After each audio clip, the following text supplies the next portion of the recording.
Honestly, guys, the last thing I ever want to be talking about on a Friday afternoon is Sean Hannity.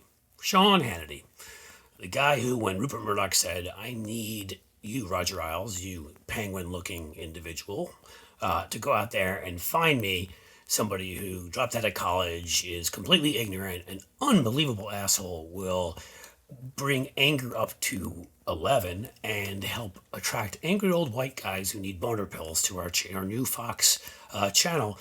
Get me that guy. And Roger Ailes went out and said, I got you that guy. And that was Sean Hannity. He's had a show since the 90s. In fact, your humble narrator here even used to go on and debate with him. And one time debating Kerry and Bush because I wouldn't let him get the last word. And he even called me an asshole as the credits were rolling. Too bad that we could never get the mic on that.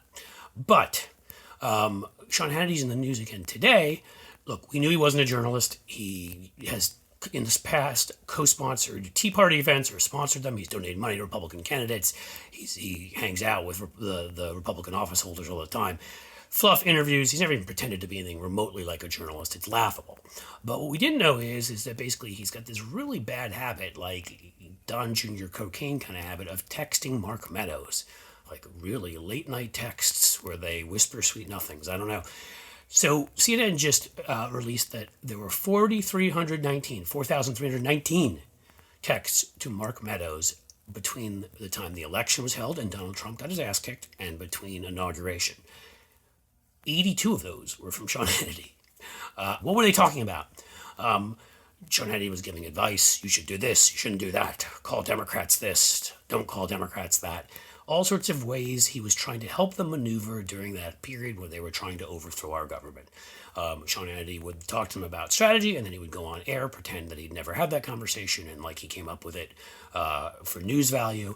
And then he would also encourage people that the election was fake and a fraud, and that maybe everybody should go out there and protest. And then he helped egg on January 6th, where they attacked our Capitol for the first time in 200 years and broke windows and smeared feces on the wall and injured police officers, and a few of whom eventually died. We need to know more about Sean Hannity and what role he played in this. We need the January 6th committee to get him in front of them. We need the DOJ to get him in front of them. We need to know what the deal is here, because there even was the mention of a business.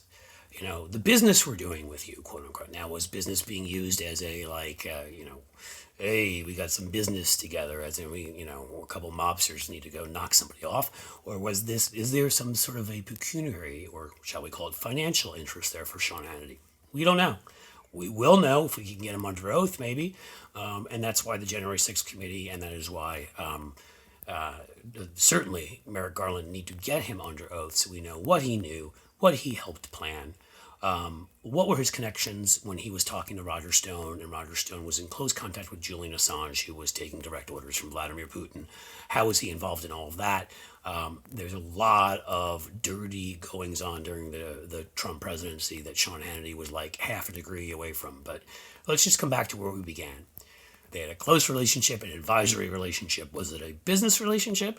Is it something that we need to look further into in case there was some kind of finances that crossed, that went from hand to hand? I don't know, but we need to know this. So let's know this, and let's also remind ourselves that Sean Hannity, yeah, that's today's Republican Party.